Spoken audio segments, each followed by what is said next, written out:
चलो हम लोग चालू कर गए chapter 7 cost accounting system.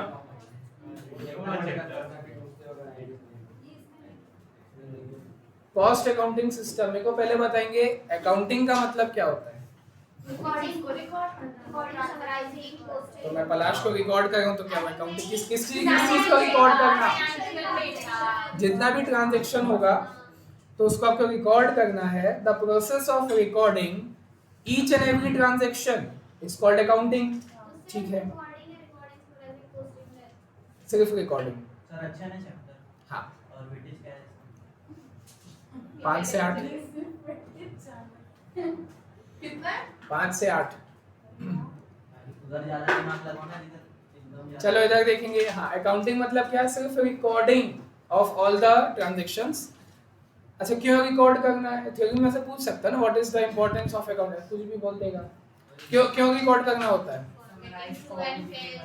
Summarise form में दिखाने के लिए।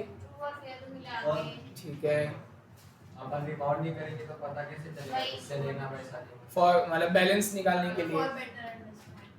ठीक है, हो गया। और गेटिंग एक्चुअल इंफॉर्मेशन। अब वो हो गया, ट्रू एंड फेयर व्यू हो गया।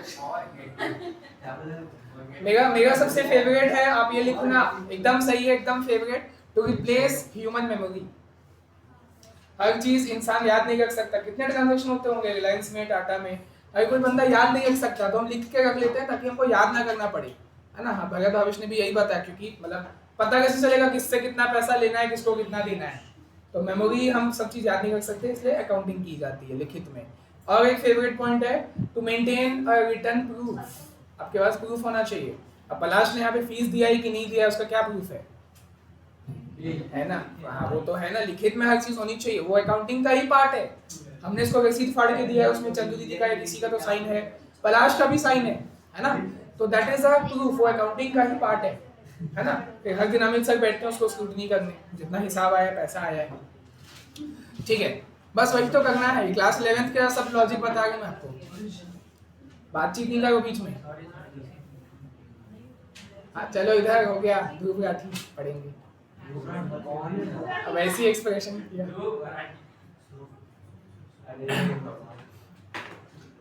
चलो, कॉस्ट अकाउंटिंग सिस्टम 2 टाइप का होता है। अभी सिर्फ देखते जाओ, फिर नोट्स वाली कॉपी में पूरा एक साथ नोट करना। 2 टाइप से होता है कॉस्ट अकाउंटिंग सिस्टम। एक होता है इंटीग्रेटेड सिस्टम, तो इसका उल्टा क्या होगा? Non integrated system. तो मीनिंग क्या होता है? इंटीग्रेटेड का मतलब क्या होता है बताओ?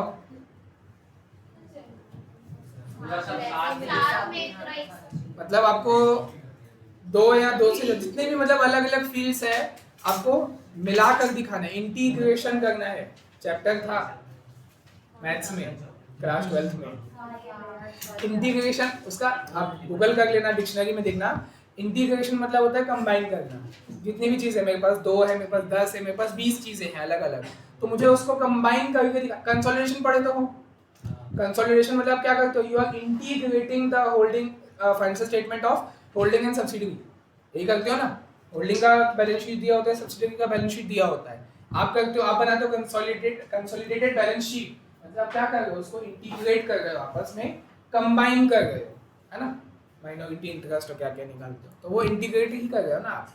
तो 2 या 2 से ज़्यादा चीज़ों को मिलाकर दिखाना है। और नॉन इंटीग्रेटेड मतलब अलग अलग ही दिखाना है। होल्डिंग तुम अलग हो तो अलग ही रहो, सब्सिडरी तुम अलग हो तो तुम भी अलग ही रहो। वहाँ पर हम मतलब कहने का मतलब उस चैप्टर से रिलेट कर पा रहा हूँ ना, कि यहाँ पर हम कंसोलिडेशन करेंगे ही नहीं। अलग हो तो तुम अलग ही रहो। एग्जाम्पल बता रहा हूँ, असली में तो किया जाता है ना अकाउंट्स में, अकाउंट्स को बस एग्जाम्पल ले रहा हूँ। मतलब यहाँ पे आप कंसोलिडेट कर रहे हो, यहाँ पे नहीं कर रहे हो, ठीक है। वो तो मैंने होल्डिंग सब्सिडरी का एग्जाम्पल बताया। अब यहाँ पर क्या है? यहाँ पर किसको इंटीग्रेट करना है, किसको इंटीग्रेट नहीं करना है, तो ध्यान से देखो। 11 से जो आप अकाउंट्स पढ़ रहे हो वो कौन सा अकाउंट्स है? बोलने का अकाउंट्स रहता है, लेकिन एक्चुअल सब्जेक्ट का नाम क्या है? फाइनेंशियल अकाउंटिंग, अकाउंटेंसी बोलते हैं। मतलब बेसिक अकाउंटिंग 3 टाइप का होता है ना। फाइनेंशियल, ये चैप्टर 1 में भी है हमारे, इसी हमारे मेरे सब्जेक्ट के चैप्टर 1 में है। अकाउंटिंग 3 टाइप से होता है, 3 ब्रांचेस ऑफ अकाउंटिंग है। सबसे पुराना है फाइनेंशियल अकाउंटिंग, जब से बिजनेस चालू हुआ है तब से ये चालू है। अब कब से चालू हुआ देख लो आप, हजारों साल से चालू है बिजनेस। तो फाइनेंशियल अकाउंटिंग है जहाँ पर हम फाइनेंशियल ट्रांजेक्शन को रिकॉर्ड करते हैं। उसके बाद आया कॉस्ट अकाउंटिंग। कब आया? फ्यू डेकेड्स अगो। डेकेड मतलब क्या होता है? 10 साल। तो मतलब 10, 20, 30, 40 ऐसा 30-40 साल पहले ही कॉस्ट अकाउंटिंग आया। ये हम चैप्टर में और डिटेल में पढ़ेंगे। अच्छा क्यों आया कोई बता पाएगा? जब फाइनेंशियल अकाउंटिंग पहले से ही चल रहा था अच्छे से, तो आज से 30-40 साल पहले कॉस्ट अकाउंटिंग क्यों आया? सही चीज बताओ। तो कॉस्ट तो यहाँ खर्चे, तो कॉस्ट मतलब खर्चा होता है हिंदी में, तो खर्चे तो आप यहाँ पे भी रिकॉर्ड करते हो ट्रेडिंग अकाउंट और प्रॉफिट लॉस अकाउंट में।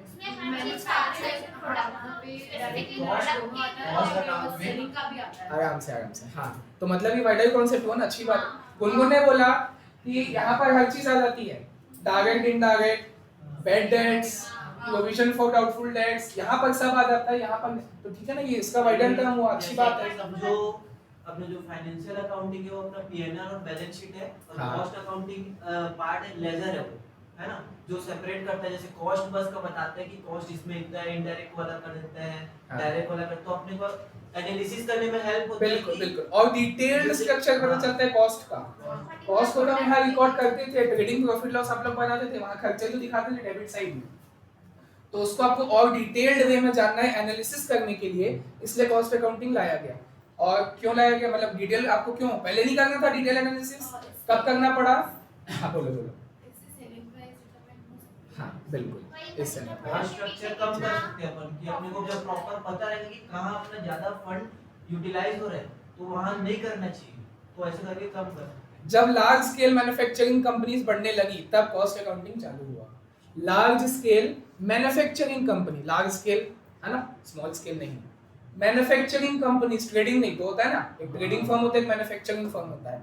तो जब मैं बता ना आज से 30-40 साल पहले जब लार्ज स्केल मैन्युफैक्चरिंग कंपनीज की तादाद बहुत बढ़ने लगी, तब लोगों ने सोचा कंपटीशन बढ़ने लगा। पहले सिर्फ 2 थे, रिलायंस टाटा, आज भी टॉप में वही है, लेकिन खुल तो बहुत सारे गए ना। लार्ज स्केल मैंने यहाँ का ही ले लो, जिंदल है और हीरा ग्रुप है, लार्ज स्केल में है, मैन्युफैक्चरिंग कंपनीज हैं, ठीक है। और क्या क्या तो है, दवाई हर फील्ड में है, दवाई में हाँ निको उधर पड़ा हुआ है चिल्तगा में, ठीक। तो या ये थ्योरी में पढ़ेंगे चैप्टर 1 में, लार्ज स्केल मैन्युफैक्चरिंग यूनिट से पढ़ने लगे तो कॉस्ट अकाउंटिंग आया, ठीक। अच्छा तीसरा होता है मैनेजमेंट अकाउंटिंग, जो कि आया few years back, few years मतलब 7, 8, 10 साल पहले, ठीक। और क्यों आया मैनेजमेंट अकाउंटिंग, गैस कर सकते हो क्यों आया? मतलब अभी मैं सिर्फ अभी कुछ लिखना मत ना, मैनेजमेंट पर्सनल मेंटेन नहीं मतलब कितना सैलरी कितने वाला ठीक है। एक एग्जांपल हो गया थोड़ा, और हाँ ये वन ऑफ द एग्जांपल हुआ ना। लार्ज मतलब जैसे ऑर्गेनाइजेशंस का साइज बढ़ता गया तो ज्यादा लोगों को रखना पड़ा, तो कंपटीशन बढ़ता गया, करने के लिए बिल्कुल कंपटीशन बहुत ज्यादा टफ होते गया। पहले के बिजनेस कैसे होते थे, जैसे मैं पुराने जमाने का बिजनेसमैन हूँ, ध्यान से सुनेंगे, पुराने जमाने का मैं बिजनेसमैन हूँ, जो सामान मैं बना रहा हूँ तुमको चाहिए तो लो, नहीं चाहिए तो निकलो यहाँ से। पहले ऐसा होता था, कस्टमर ओरिएंटेड नहीं होते थे लोग बिजनेसमैन, क्योंकि फ्यू बिजनेस है ना, ज्यादा बिजनेस था नहीं, वहां पे कस्टमर मजबूर था कि भाई जो बिजनेसमैन हमको प्रोवाइड कर रहे हैं हमको लेना पड़ेगा, क्योंकि ज्यादा ऑप्शन नहीं थे पुराने जमाने में। अब लेकिन आज से आप मतलब 8-10 साल पहले से क्या हो गया, कंपटीशन बहुत ज्यादा बढ़ गया, मतलब हर कोई बंदा हर बिजनेस हर कोई स्टार्टअप किए जा रहा है, तो सबका मेन फोकस क्या है, कस्टमर सेटिस्फेक्शन। तो इसलिए आपको मतलब डिटेल पॉलिसी बनाने के लिए कस्टमर को अट्रैक्ट कैसे करना है, बेसिकली इंटरनल कंट्रोल के लिए मैनेजमेंट अकाउंटिंग लाया गया। कब लाया गया? Few years back. और रीजन कीन कंपटीशन की वजह से, कट थ्रोट कंपटीशन की वजह से मैनेजमेंट अकाउंटिंग आया, ठीक। हाँ तो अभी तो ये आपको नहीं जानना है, मैनेजमेंट अकाउंटिंग सीएमए वाले पढ़ते हैं ग्रुप 2 में, वो भी आप लोग को एम भी नहीं देखना है उसका, वो थ्योरी में बस पूछ सकता है। 3 टाइप का अकाउंटिंग है, फाइनेंशियल, कॉस्ट और मैनेजमेंट। मैनेजमेंट से आपका पाला कभी नहीं पड़ेगा, ना अभी ना फाइनल में, कभी भी नहीं, ठीक है। अभी इन दोनों से पाला है, तो चलो इन दोनों को देखते हैं। तो यही तो है। अब वापस आते हैं बैक टू टॉपिक। इंटीग्रेटेड हम डिस्कस कर रहे थे, ये तो मैंने 3 का बताया ना। अब वापस आते हैं इंटीग्रेटेड में, आप इन दोनों को मिला के दिखाते हो। मतलब फाइनेंशियल अकाउंटिंग के जो नियम है, रूल्स एंड वो है अकाउंटिंग स्टैंडर्ड्स, ठीक है। कॉस्ट के कॉस्ट अकाउंटिंग स्टैंडर्ड, तो दोनों के प्रिंसिपल्स, दोनों के रूल्स को हम मिला के बताते हैं, मिलाकर एक साथ रिकॉर्ड करते हैं। ये बोलता है debit what comes in, credit what goes out, debit of expense and loss, credit income gain. ये भी बोलता है वही है। ऐसा नहीं कि कोई डेबिट बोलेगा, ये डेबिट बोला, ये क्रेडिट बोला है, अच्छा तो कॉन्ट्रडिक्शन फिर रिकॉर्ड कैसे कर पाओगे? नहीं कर पाओगे। डेबिट क्रेडिट का लॉजिक वही है, देखना अभी आप लोग खुद बताओगे। एंट्री एक्सपेंस को डेबिट करना होता है, जो आता है वो डेबिट करना होता है, नाम चेंज हुए थोड़ी चीजें। तो और जैसा कि हमने डिस्कस किया, कॉस्ट अकाउंटिंग थोड़ा और डिटेल्ड वे में है, जितना हम यहाँ नहीं देखते थे, कॉस्ट को बस खर्चा हुआ दिखा दिए। अब जैसे देखो रेंट, ध्यान से सुनो मेरी बात, अगर रेंट है तो उसको आप ट्रेडिंग ईयर्स में, ट्रेडिंग पीरियड में कहाँ दिखाते हो? पीरियड में दिखाए, टू रेंट, बात खत्म, ठीक है। लेकिन अगर आप कॉस्ट शीट बना रहे हो और मैंने आपको बोल दिया रेंट, तो क्या आप उसका डिटेल एनालिसिस करते हो? बिल्कुल करते हो, आप सोचते हो।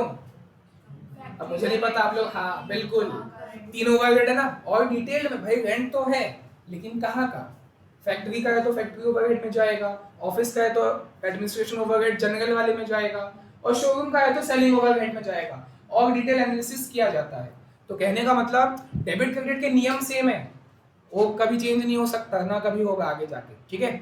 बस और डिटेल वे में इसके कुछ कुछ नए नए नाम आपको देखने को मिलेंगे, ठीक है। यहाँ पर हम WIP की अकाउंटिंग नहीं करते थे अनलेस मैन्युफैक्चरिंग अकाउंट नहीं बना रहे हो। 11 में बच्चा कहाँ बनाता है? 11 में ट्रेडिंग और P&L बनाया जाता है, तो WIP की अकाउंटिंग यहाँ पर नहीं होती थी। 11th की बात, अभी तो आप लोग सीख गए मैन्युफैक्चरिंग अकाउंट, वहाँ पे आता है WIP। बच्चों की बात करते हैं, यहाँ पे WIP का नहीं किया जाता था, ना ही रॉ मटेरियल का किया जाता था अकाउंटिंग, यहाँ पर किया जाएगा, डिटेल्ड वे में देखा जाएगा। नए नए नाम आपको देखने को मिलेंगे, डेबिट क्रेडिट का लॉजिक वही है, ठीक है। तो इंटीग्रेटेड सिस्टम क्या होगा? आप लिखना है इंग्लिश में, integrated system is that system in which the policy बोल रहे हो, द क्या था, rules principles of financial accounting and cost accounting are combined together, और उसके बाद रिकॉर्ड किया जाता है। दोनों के प्रिंसिपल्स को आपको फॉलो करना है साथ में, साइमल्टेनियसली एक साथ फॉलो करना है, ठीक है। तो फिर नॉन इंटीग्रेटेड क्या होगा बताओ भाई? तुम अलग अलग फाइनेंशियल हो, तुम अलग रहो, तो देखो इसको मैं अलग गोले में बनाऊंगा, कॉस्ट को मैं अलग गोले में, ये ऐसा, ये देखो ऐसा प्रेजेंटेशन, मतलब नोट्स का प्रेजेंटेशन ऐसा आपको समझ आएगा ना। हाँ, ये प्लस का भी साइन एक ही गोले में है, मतलब एक साथ मिला के दिखा रहा है, वो अलग अलग गोले में है, ठीक। तो नॉन इंटीग्रेटेड मतलब फाइनेंशियल वाला तुम अपना अकाउंटिंग, मैं दो अलग अलग अकाउंटेंट रखूंगा, एक जो नॉर्मल सिंगल वर्ड अकाउंटेंट वो क्या करेगा, वो फाइनेंशियल की अकाउंटिंग करेगा, और कॉस्ट अकाउंटेंट जो कॉस्ट की अकाउंटिंग करेगा। दो अलग अकाउंटिंग बंदे होंगे यहाँ पर एक ही होगा, ठीक है। ज्यादा फायदेमंद कौन सा रहेगा as a businessman? Non integrated क्यों? अलग अलग मेरे को जब मिल सकता है तो मैं एक में क्यों दिखाऊं? अगर मेरे को कॉस्ट और फाइनेंस का ठीक है, अलग अलग सेपरेट मिल रहा है, ठीक है, तो मेरे लिए ज्यादा बेनिफिशियल है। तो कंबाइन करेंगे तो कुछ दिक्कत है हाँ, क्या? कॉस्ट को अलग से अगर रहेगा तो बहुत बल्कि नहीं हो जाएगा, बल्कि वाली बात नहीं है। जैसे अगर मैं बिजनेसमैन हूँ और दोनों चीज मेरे साथ एक ही साथ है, तो मेरे को थोड़ा कंजर्ट लगेगा, है ना। मतलब अब वो तो अकाउंटेंट को पता है कि क्या चल रहा है क्या नहीं, तो थोड़ा दिक्कत जाएगा हाँ। As user. लेकिन अगर मेरे को दोनों का अलग है तो मेरे को पता है कॉस्ट इतना लग रहा है, फाइनेंस का पार्ट इतना है, बिल्कुल। तो ये इजी है। बिल्कुल। और चलो बाकी मैं बताता हूँ आगे का। हर सिक्के के दो पहलू होते हैं, कुछ फायदे हैं सबका, दोनों का कुछ फायदा भी नुकसान भी है। अब इसका फायदा ये है, इसका फायदा बताओ, जब आप मिला के बनाओगे फाइनेंशियल और कॉस्ट दोनों को मिलाकर बनाओगे, टाइम बचेगा, पैसा बचेगा, क्योंकि मैं एक ही अकाउंटेंट रखूंगा जो दोनों संभाल लेगा, क्योंकि मिला के ही तो बनाना है। एक ही पोस्ट एक ही जॉब रखूंगा, अकाउंटेंट या कॉस्ट अकाउंटेंट, जो मेरा दोनों अकाउंटिंग संभाल लेगा एक साथ, ठीक है, क्योंकि एक साथ ही बनाना है मेरे को। टाइम बचेगा, पैसा बचेगा, रिकंसिलिएशन नहीं करना पड़ेगा। ये भी है हमारे टॉपिक में, अब मतलब चैप्टर में आगे होता क्या है, बैंक रिकंसिलिएशन पढ़े हो आप लोग? कैश बुक का बैंक वाला और पासबुक दोनों का जो मिसमैच होता है, क्यों हो गया हमको? ऐसा नहीं कि वो गलत है भाई, गलत नहीं। अब मैंने देखो एक एग्जांपल लेते हैं, मैंने आज 20 अगस्त है, आज मैंने पलाश के नाम एक चेक बना दिया और मैंने अपने कैश बुक में रिकॉर्ड कर दिया कि पलाश अकाउंट डेबिट टू बैंक, कि भाई मैंने पेमेंट कर दिया, मेरे बैंक से पेमेंट मैंने अपने कैश में रिकॉर्ड कर दिया, ठीक है। अब चेक तो 3 महीने तक वैलिड रहता है, और पलाश सो गया घर जाके, 1-2 महीना तो उसको ध्यान ही नहीं आया, चेक पड़ा हुआ है उसी के पास, ठीक है। तो मेरे साइड से क्या हो गया, मेरा बैंक बैलेंस माइनस हो गया होगा, मेरे साइड से मेरे कैश बुक में माइनस दिख रहा होगा, लेकिन पासबुक में एज कम्पेयर ज़्यादा ही दिख रहा होगा, मेरे हिसाब से ज़्यादा ही दिख रहा होगा, क्योंकि उसने अभी तक चेक लगाया नहीं है, check issued but not presented for payment. तो ये गलती है क्या किसी की? मेरी, पलाश की, बैंक वाले की? किसी की गलती नहीं है, बस वो टाइम लैप्स की वजह से बैंक बैलेंस डिफरेंस दिखता है, तो गलती नहीं है। ये मत बोलना कि आप रेक्टिफाई कर दो एरर्स को, बोला चैप्टर था 11th में रेक्टिफिकेशन, रेक्टिफाई नहीं कर रहे हो। मिसमैच का सिर्फ रीजन, अब रिकंसिलिएशन का ये मीनिंग लिखोगे, reconciliation means to state the reasons of differences, भाई डिफरेंस क्या है उसका रीजन बताना है, दैट इज कॉल्ड रिकंसिलिएशन, ठीक है। तो यहाँ पर आपको रिकंसिलिएशन नहीं करना पड़ेगा, क्योंकि आप एक साथ ही तो बनाए हो, आपको एक ही नेट प्रॉफिट मिलेगा। आप फाइनेंशियल अकाउंटिंग और कॉस्ट अकाउंटिंग एक साथ बना गए, एक ही टेबल में आ जाएगा सब, तो उसका नेट प्रॉफिट भी एक ही निकलेगा। तो किस चीज का रिकंसिलिएशन करूं मैं? यहाँ पर नहीं करना पड़ेगा, ये इसका फायदा है, ठीक। अब इसका फायदा, उसका नुकसान, टाइम ज्यादा लगेगा, नॉन इंटीग्रेटेड में टाइम ज्यादा लगेगा, पैसा ज्यादा लगेगा, मैंने बताया दोनों अकाउंटेंट अलग अलग रखने पड़ेंगे, ठीक है। और रिकंसिलिएशन करना पड़ेगा, उसमें माथापच्ची करना पड़ेगा, और हमारे सिलेबस में है, मतलब वही इंटीग्रेटेड का आप जर्नल सीखोगे, उसका जर्नल सीखोगे, ये दो टॉपिक हुआ, उसके बाद तीसरा रिकंसिलिएशन भी सीखोगे, जो कि सिर्फ नॉन इंटीग्रेटेड में होगा, इसमें नहीं होगा, ठीक। तो ये सब को ठीक है, थोड़ा बहुत थ्योरेटिकल आइडिया मैंने दे दिया, फायदे नुकसान क्या किया जाता है, रिकंसिलिएशन किस में होता है, सिर्फ इसमें होता है, क्योंकि आप अलग अलग कर रहे हो ना, जब कंबाइन है तो किस बात का रिकंसिलिएशन? वो होता है जब दो अलग अलग चीजों का मिसमैच होगा तब किया जाता है। यहाँ तो एक ही चीज है, तो मिसमैच का कोई बात ही नहीं है, सर्वगुण संपन्न हो जाता है वहां पे, ठीक है। इतना क्लियर है? चालू करते हैं कॉन्सेप्ट से। तो जर्नल एंट्री आप लोग खुद बताते जाओ अभी, चलो बना लो। Where rules and principles of financial accounting and cost accounting are combined together. The integrated system accounting is a system of accounting in which rules, principles, ये सब वन वर्ड में भी लिख सकते हो, रूल्स एंड प्रिंसिपल्स, और क्या लिख सकते हो उसके अलावा, और कोई शब्द इमेजिन करना, पॉलिसी तो मेरे मन में वही आता है, लेकिन पॉलिसी थोड़ी लिखोगे। रूल्स, प्रिंसिपल्स, स्टैंडर्ड्स, है ना, of financial accounting and cost accounting are combined together. और वहां पे क्या लिखोगे? Are separate from each other. Non integrated में कंबाइंड नहीं होता, वहां पे लिखना सेपरेट फ्रॉम ईच अदर।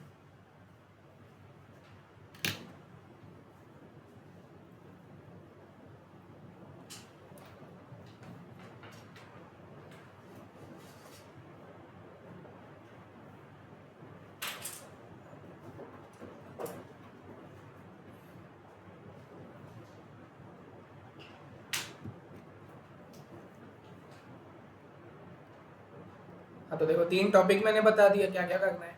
हमको पहले इंटीग्रेटेड का जर्नल एंट्री सीखना है, फिर नॉन इंटीग्रेटेड का जर्नल सीखना है, जर्नल के आगे फिर आप लेजर ट्रायल बैलेंस कर लोगे, है ना, वो सीखना है। और फिर रिकंसिलिएशन भी एक सेपरेट टॉपिक है, वैसे ही बनाएंगे एड और लेस वाला।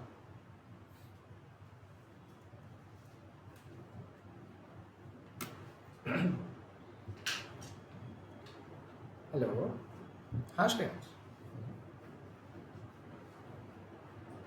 हाँ हाँ हाँ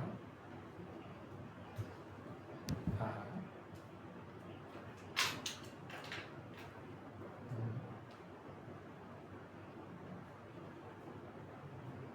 हाँ हाँ हाँ हाँ हाँ।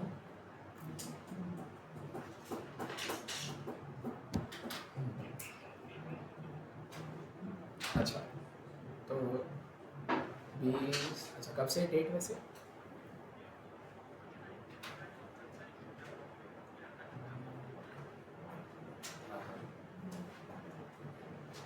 ठीक है, तो हाँ हाँ सही। तो आज तो 4:30 बजे आता हूँ, फिर एक बार और डिस्कस करते हैं सामने। हाँ हाँ हाँ हाँ हाँ हाँ, ठीक है ना, करते हैं। अच्छा, फिर उधर कैटरिंग में रहती है ना क्लासेस, वही विषय। हाँ चल जाएगा, हाँ हाँ बिल्कुल।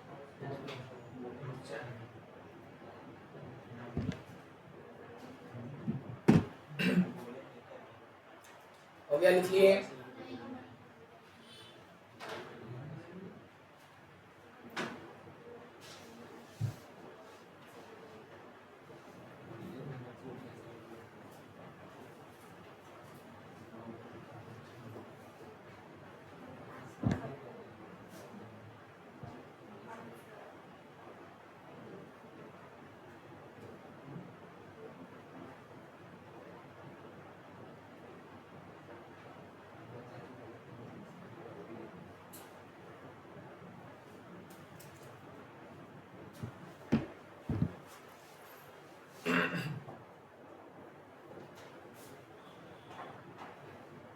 हो गया ना?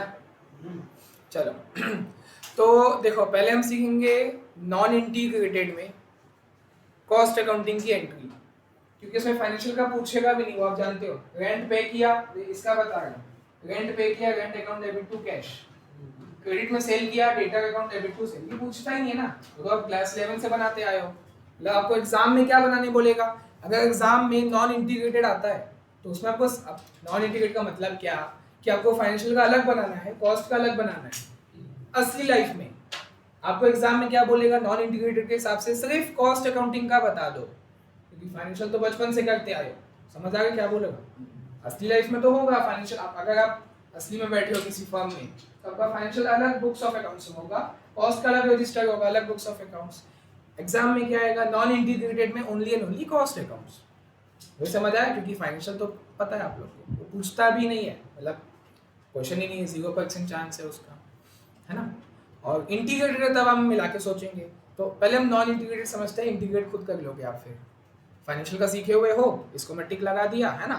कॉस्ट का भी सीखते हैं अलग से इन द नॉन इंटीग्रेटेड, तो अलग से हो गया वो कॉस्ट का, तो उसको देखा हूँ। देखो ये हमारा एक बिजनेस है। बिजनेस का मतलब क्या होता है,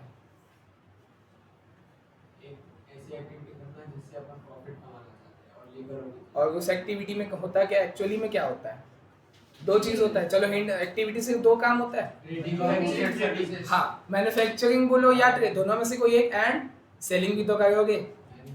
हाँ मैन्युफैक्चरिंग या ट्रेडिंग, वो उसको एक मानो, कोई बंदा या तो मैन्युफैक्चर करेगा या ट्रेडिंग करेगा जनरली, है ना। तो उसको मैं एक ही जगह पे लिखूंगा, और ट्रेडिंग। ट्रेडिंग मतलब क्या, बाय और परचेज, बाय और सेल, बाय और सेल, है ना। तो अभी बाय लेके चलते हैं तो आपको और आसानी से समझ आएगा। बिजनेस सिर्फ दो चीज़ है, आपको सिर्फ दो काम करना है, बाय करना है, सेल करना है। तो आपने देखो बाय किया, आपके पास सामान आ गया, खरीदे आपने, परचेज किया, सामान आपके पास आ गया। सेल कर दोगे तो सामान चले जाएगा, ऐसा भी 11th क्लास में जाने हो। बाय करते हैं उस बंदे को क्या कहा, जिससे हम बाय करते हैं, क्रेडिट में उसको क्या बोलते हैं, क्रेडिटर। ये एक्सटर्नल है कि इंटरनल है, मतलब कौन सा यूजर है, एक्सटर्नल यूजर है, ठीक है। बिजनेस के अंदर का बंदा थोड़ी बाहर का बंदा है। जिसको हम सेल करते हैं बंद, उसको क्या कहा जाता है, डेटर। वो इंटरनल की एक्सटर्नल, वो भी एक्सटर्नल, ठीक है।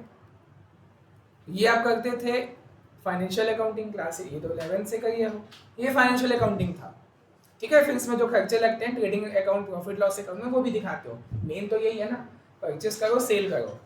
कहने का मतलब मैं आपको ये सिखा रहा था कि आप जो जिससे आप परचेस किए थे वो भी एक्सटर्नल पार्टी है, और जिसको आप सेल करते हो वो भी एक्सटर्नल पार्टी होता है। तो ये तो फाइनेंशियल हो गया। कॉस्ट अकाउंटिंग फिर क्या रिकॉर्ड करेगा, इसको तो फाइनेंशियल ने कर दिया ना। एक्सटर्नल पार्टी से जो रिलेशन, जो ट्रांजेक्शन होता है, परचेस और सेल, वो तो फाइनेंशियल अकाउंटिंग ने रिकॉर्ड कर दिया, दिस इज फाइनेंशियल। तो बोले कॉस्ट वाला क्या रिकॉर्ड करेगा फिर, इंटरनल। बिजनेस के अंदर जो होता है, देखो ये वही आपका सेम वही बिजनेस है। अब मैं यहाँ लिखूंगा बिजनेस जानबूझ के। बिजनेस के अंदर ही अंदर जो चीजें होती है, इंटरनल कंट्रोल, या थ्योरेटिकली आप बोल सकते हो इंटरनल कंट्रोल, ऑडिट के हिसाब से अंदर जो चीजें होती है, क्या क्या होती है। आपने बाई तो कर दिया, अब थोड़ा डिटेल में आते हैं ना, कॉस्ट है, हाँ वो तो है ही। अब देखो जैसे आप कॉस्ट में आप आ चुके हो, ये तो फाइनेंशियल था, अब ये हो गया, ये आप जानते हो बचपन से। कॉस्ट में आप क्या करोगे, यहाँ पे कॉस्ट का मैंने डब्बा बना दिया। सबसे पहले हम रॉ मटेरियल बाय करते हैं। रॉ मटेरियल बाय किए तो ठीक है, ये रॉ मटेरियल है, उससे वो WIP बना, उससे वो फिनिश गुड्स बना, ये सब की एंट्री आपको करनी है। ये बिजनेस के अंदर ही अंदर, फैक्ट्री के अंदर ही होता है ना ये सब। रॉ मटेरियल आपने परचेस तो कर लिया एक्सटर्नल पार्टी से, क्रेडिटर से, आपने मटेरियल परचेज कर दिया, एक्सटर्नल पार्टी था, मैं डिफरेंस बता रहा हूँ और मतलब एक्सटर्नल इंटरनल का वो बता रहा हूँ।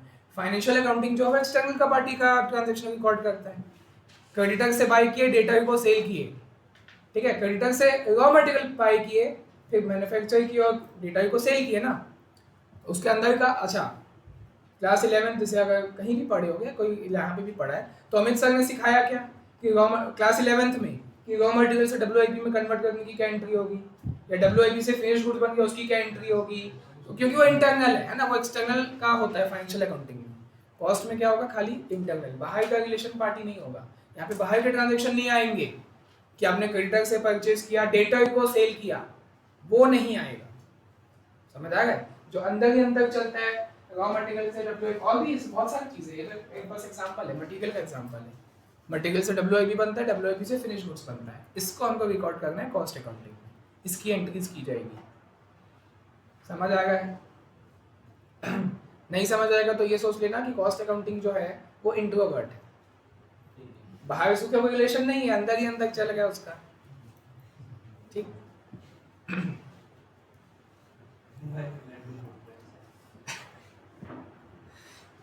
तो चलो मेन अब चालू होता है। अभी इसको बिल्कुल भी पेन से रिकॉर्ड मत करना, क्योंकि कितना 2 फीट बड़ा चार्ट बनेगा, दिखना, तो पहले से देखते जाओ। हाँ ये लो, इसको भले लिख लो।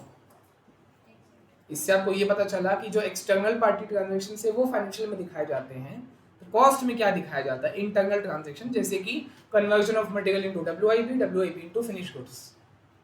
जो भी उसमें खर्चा लगते रहेगा, ओवरहेड लगेगा तो उसमें ऐड करेंगे, वेजेस भी लगेगा उसमें दिखाएंगे। तो इंटरनल ट्रांजैक्शन बेसिकली होता है। फाइनेंशियल में एक्सटर्नल है कि क्रेडिटर स्टेटमेंट मैंने बोला ही कहा, फाइनेंशियल में एक्सटर्नल पार्टी ट्रांजैक्शन सब पर रिकॉर्ड करते हैं, और अपना कॉस्ट में अपन इंटरनली रिकॉर्ड करते हैं कि रॉ मटेरियल से डब्ल्यूआईपी में कैसे कन्वर्ट हो और उससे फिनिश उसकी एंट्री की जाती है। Conversion of raw material into WIP, WIP to finish, उसकी एंट्री होती है, जर्नल एंट्री की करेंगे, फिर उसका लेजर भी बनेगा, उसका ट्रायल बैलेंस भी बनेगा।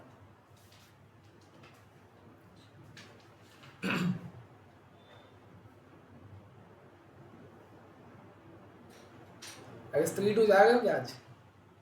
प्लान था ना? ऑडिट का टेस्ट पोस्टपोन हो गया। अच्छा, मैं कल देख के आया, तुमने भी देखा? कल मैं देख के आया। हाँ।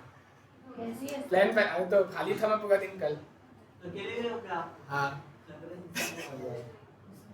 एक नंबर मूवी हो गई, उसी के हाथ जैसा दिखेगा है। ट्रेलर तो देखे होगे, सर कटा तो वैसे दिखेगा। देखो सर, ये हाथ, ये दो इसका हाथ है और ये इसके पैर है, और देखो वो ऊपर सर नहीं है। हाँ, और वो बाएं और से बाइसेप से। हाँ बिल्कुल एकदम। उसमें बाइसेप नहीं होता, उसमें कीड़े लगे होते हैं उसके यहाँ पे। स्पॉइलर मत दो, स्पॉइलर मत। नहीं, बॉडी स्ट्रक्चर बता रहा, एक नंबर। पार्ट 1 मतलब ऐसी पहली मूवी है, मतलब हर मूवी में कैसा होता है, साउथ की हो या कोई भी हो, पार्ट 1 अच्छा होता है, पार्ट 2 बेकार होता है, उतना अच्छा नहीं होता है। बाहुबली और क्या क्या तो आते हैं, केजीएफ भी 1 अच्छा लगा मेरे को, मिर्जापुर भी 1 अच्छा था, लेकिन स्त्री ऐसा है मतलब पार्ट 2 बहुत ज्यादा अच्छा है, 1 से बहुत ज्यादा अच्छा है। नहीं, कॉमेडी है बहुत ज्यादा।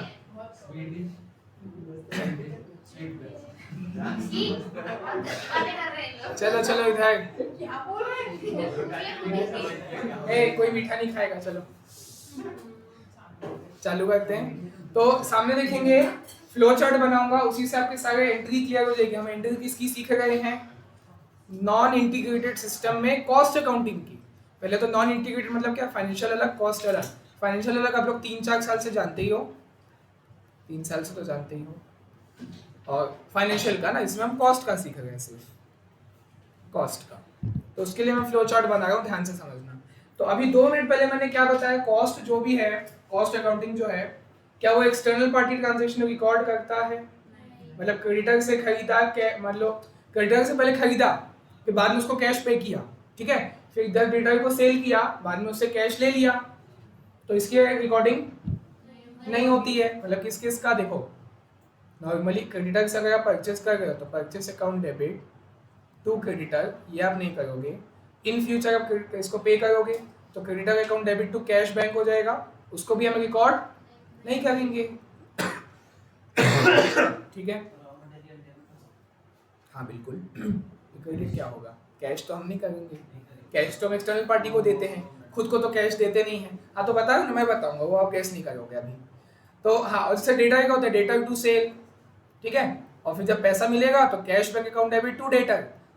इन शॉर्ट देखो क्या क्या है आपके पास, यहाँ पे आपको जो भी दिख रहा है एंट्री में, इनके अलावा इस सब को हटा के हम क्या यूज करेंगे कॉस्ट अकाउंटिंग में, सीएलसी, कॉस्ट लेजर कंट्रोल। मतलब देखो, आप परचेस अकाउंट नहीं बनाओगे, क्रेडिटर नहीं बनाओगे, क्रेडिटर नहीं बनाओगे, कैश बैंक नहीं बनाओगे, यहाँ पर डेटर नहीं बनाओगे, सेल नहीं बनाओगे, कैश बैंक नहीं बनाओगे, और ये क्या है, अच्छा डेटा होना चाहिए, हाँ डेटर भी नहीं बनाओगे।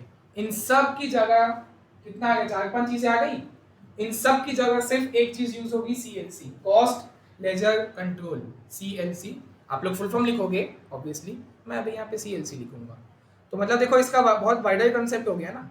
सीएलसी देखो बड़ा सा एक बनाएंगे, फ्लो चार्ट आप जब मैं कंप्लीट करूंगा फिर आप लोग बनाना, ऐसे ही बनाना, एकदम बड़ा सा बॉक्स बनाए सीएलसी, क्योंकि सब चीज इसके अंदर आ गई ना। कैश बैंक इसके अंदर समा गया, डेटर क्रेडिटर आ गया, सेल और परचेज भी इसके अंदर पूरा समा चुका है। सब चीजें की जगह आप एक ही वर्ड यूज करोगे, सीएलसी। कारण वही कि कॉस्ट अकाउंटिंग जो है एक्सटर्नल का ट्रांजैक्शन रिकॉर्ड नहीं करता है, इंटरनल, इंट्रोवर्ट है ना, शांति रखो थोड़ा। इंट्रोवर्ट है तो खाली ये सीएलसी वर्ड ही यूज करता है, चाहे डेटा हो चाहे क्रेडिटर हो, सबको एक ही चीज सीएलसी, तुम सीएलसी हो, ठीक। कॉस्ट लेजर कंट्रोल तो फुल फॉर्म ही लिखना है आपको एग्जाम में। तो चलो, अब अगर मैं आपको बोलूं, क्वेश्चन दिया मैंने आपको जर्नल का, मटेरियल परचेज्ड, तो बताओ क्या हो। आप लोग उसमें क्या करते थे, मटेरियल परचेज इन कैश, आपने मटेरियल परचेज किया कैश, हाँ ये फाइनेंशियल में होगा, मतलब परचेज टू कैश स्पेसिफिक होगा। फाइनेंशियल अकाउंटिंग में आप करोगे, अगर आपने परचेज किया है for cash, purchase account debit to cash, ये कर रहे थे, ठीक है, ये फाइनेंशियल अकाउंटिंग का था। अब जब मैं कॉस्ट अकाउंटिंग में आया तो मेरे को और डिटेल स्ट्रक्चर में जाना है। तो परचेज, अरे तो क्या परचेज किए हो, रॉ मटेरियल, तो रॉ मटेरियल डेबिट होगा, raw material ledger control account है, वो आप बताऊंगा डिटेल में, और पूरा नाम यूज, सिर्फ रॉ मटेरियल नहीं लिखोगे, raw material ledger control account debit. Ledger control आपको हर सबके आगे लगाना है, लेजर कंट्रोल सबके, wages ledger control, overhead ledger control, ledger control आपको सबके एंड में लगाना है, ठीक। हाँ तो परचेज डेबिट नहीं होगा, क्या चीज एग्जैक्टली डिटेल में बताओ, क्या परचेज कर रहे हो, रॉ मटेरियल, तो ठीक है। अब बुक वाला क्या करता है, उसको कई बार स्टोर के नाम से भी रिकॉर्ड करता है, आपकी मर्जी है। बुक वाला स्टोर लेजर कंट्रोल लिख देता है, वो आपकी मर्जी है। रॉ मटेरियल आप लिखो चलेगा, रॉ मटेरियल को आप क्या स्टोर में रखते हो ना, वो भी आप लिख सोगे। तो क्वेश्चन अपनी मर्जी से करते हैं, हम भी अपनी मर्जी से करेंगे। कभी रॉ मटेरियल बोलता है, कभी स्टोर बोलता है, चीज एक ही है। मैं यहाँ पे ऊपर में रॉ मटेरियल भी लिख देता हूँ, ठीक। मतलब अगर बुक वाला स्टोर वर्ड यूज कर रहा है तो एंट्री क्या हो जाएगी फिर, store ledger control account debit to cash था, लेकिन मैंने तो वो भी मना कर दिया, कैश की जगह भी अपन क्या यूज करेंगे, कॉस्ट लेजर कंट्रोल, तो ये आपकी बन गई entry, store ledger control account debit. Store में माल आया और कैश सीएलसी में से आपका कैश चले गया, लगा real account, debit what comes in, credit what goes out, arrow ऐसा बनेगा। क्या चीज,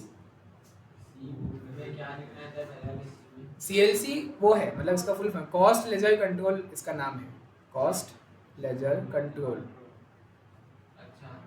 इसमें क्या क्या आता है, cash bank, debtor creditor, cell purchase, मतलब सबकी जगह ये आ जाता है ऐसा।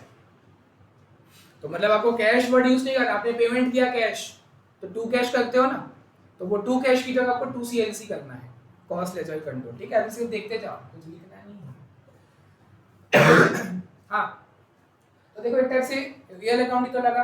रियल अकाउंट क्या बोलता है, debit what comes in, credit what goes out, ठीक है। तो आपके पास क्या हुआ, स्टोर में रॉ मटेरियल आ गया, तो ठीक है मैं उसी को डेबिट करूं, आया ना, आया तो क्या करते हैं उसको डेबिट। तो इन दोनों में से कौन सा नाम यूज करना है वो आपकी चॉइस है, raw material ledger control account debit या store ledger control account debit, ठीक है। टू वहां पर हम नॉर्मली कैश करते थे, बचपन से टू कैश करते आए, अगर आपने कैश में परचेस किया तो अभी मैं क्या बोलूं, कैश किस में समा चुका है, इसके अंदर है कैश, तो टू सीएलसी आपकी एंट्री बन गई, बन गई। जब अच्छी क्लास चलती है ना रिकॉर्ड होने के साथ तो ऐसा होता है, लाइट गोल होती है। अब तो ये कॉन्सेप्ट है, मैं कंटिन्यू भी नहीं करा सकता। आ जाएगी तो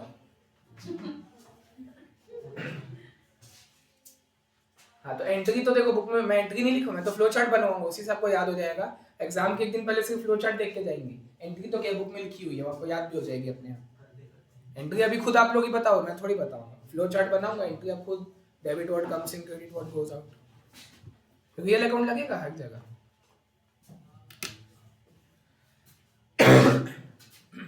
क्योंकि पर्सनल अकाउंट तो सीएलसी में समा चुका है, डेटा ही क्रेडिट है।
लाइट गोल की है क्या फिर से?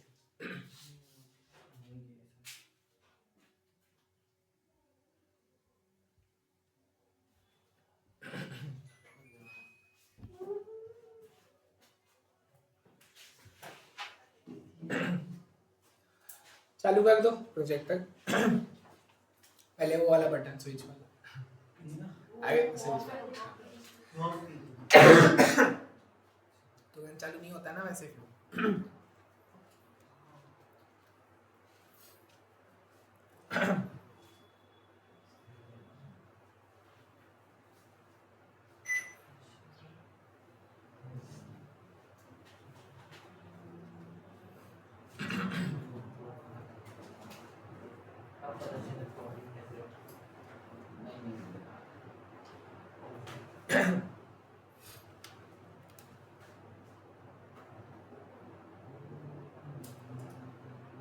चलो देखें सामने।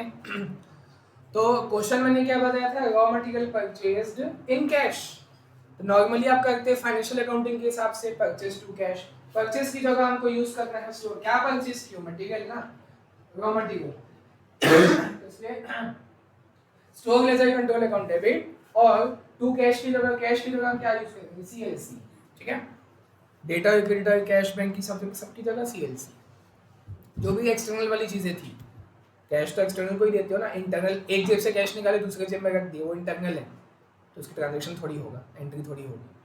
हाँ, तो मैं यहाँ पर क्वेश्चन भी लिखते जाता हूँ। देखो अब जूम इसलिए मैं बोल रहा हूँ, आप अच्छे से मैनेज करके लिखना, जूम आप तो नहीं कर पाओगे, तो मैं यहाँ पे लिखूँ, क्वेश्चन लिखेगा मैं यहाँ पे, ये एंट्री कब होगी? जब आप मटेरियल परचेज करोगे, मटेरियल परचेज्ड। तो मैंने बोला था मटेरियल परचेज फॉर कैश, तो ये एंट्री हुई। अब मान लो मटेरियल परचेज ऑन क्रेडिट है, तो क्या एंट्री होगी? गैस करो। कैश क्रेडिट दोनों की सेम एंट्री होगा। हाँ मटेरियल डेबिट होगा। हाँ ठीक है, क्रेडिट में सेम एंट्री होगी। कैसे लेकिन मतलब नॉर्मली क्या आता है, अगर आप क्रेडिट में परचेस करते हो तो purchase account debit to creditor, purchase की जगह आया ये और क्रेडिटर की जगह हमको, वो तो एक्सटर्नल पार्टी है ना क्रेडिटर, उसकी जगह अगेन CLC। तो चाहे आप कैश में परचेस करो या क्रेडिट में परचेस करो, परचेस करना है तो उसकी एक ही एंट्री होगी, कॉस्ट में एक ही एंट्री है। एक ही एंट्री इसलिए ना क्योंकि कैश और क्रेडिटर दोनों की जगह अपन CLC यूज करेंगे। ठीक। अच्छा, material return to supplier, creditor उसको मैंने रिटर्न कर दिया। परचेस रिटर्न बोल रहा हूँ, मटेरियल रिटर्न टू सप्लायर क्या होगी एंट्री? बिल्कुल। स्टोर क्या होगा, देखो रियल अकाउंट ही लगाओ हर जगह। अगर आप स्टोर से माल वापस कर रहे हो क्रेडिटर को, क्रेडिटर किसमें छुपा हुआ है, इसके अंदर छुपा हुआ है क्रेडिटर, तो उसके पास जाएगा ना माल, ऐसा हो जाएगा। ठीक, ये क्या, ये क्वेश्चन क्या है इसका, मटेरियल रिटर्न। तो बता रहा हूँ बार बार रियल अकाउंट लगाओ, डेबिट व्हाट एरो से दिख रहा है, debit what comes in credit what goes out, वैसी वाली एंट्री एरो से दिख जाएगा भाई, यहाँ पे आ ये डेबिट हो जाएगा, वहां से जा रहे हैं क्रेडिट हो जाएगा, मटेरियल रिटर्न। ठीक है। और चलो इसको ना मैं क्वेश्चन जो है वो CMA की बुक से मैं आपसे पूछते जाऊंगा, वो ज़्यादा बेटर है, इसमें आगे पीछे दिया रहता है, उसमें सीक्वेंस में है। जैसे एक क्वेश्चन है special material purchase for special, अच्छा लेकिन इसके आगे बताना पड़ेगा मेरे को, बताओ रॉ मटेरियल के आगे क्या किसमें कन्वर्ट होता है, वो WIP में, तो उसका अकाउंट बनता है, नाम रहेगा WIP लेजर कंट्रोल, वो आपको लगाना पड़ेगा। ठीक है। तो चलो मैं आपको क्वेश्चन बता रहा हूँ, क्वेश्चन है इधर सुनेंगे, मटेरियल इशूड टू फैक्ट्री, यही आता है वर्ड टू वर्ड, यही क्वेश्चन आपको एग्जाम में दिखेगा, मटेरियल इशूड टू फैक्ट्री, मतलब मटेरियल फैक्ट्री में गया है, इशू का मतलब क्या, हमने इशू किया है मटेरियल, तो मतलब वो फैक्ट्री में जा चुका है, क्यों, क्या होने के लिए, उसका प्रोडक्शन होने के लिए। प्रोडक्शन जब तक चलेगा तब तक वो WIP रहेगा, मतलब मैं ये कह रहा हूँ कि फैक्ट्री में कौन सा अकाउंट बनता है, WIP अकाउंट बनता है। तो क्योंकि अगर क्वेश्चन है मटेरियल इशूड टू फैक्ट्री, तो मतलब स्टोर से उठ के माल आपके WIP में चले जाएगा, एंट्री क्या होगी,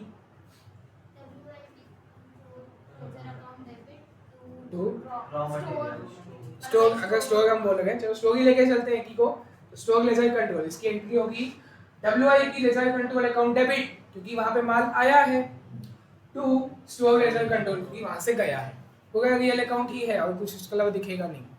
ठीक है। क्वेश्चन क्या है इसका, material issued to factory, issued आपको ऐसा दिया होगा। ठीक है, मतलब स्टोर से उठ के माल फैक्ट्री में गया है। अच्छा, क्या वहां से वापस आ सकता है, मतलब material return from factory to store,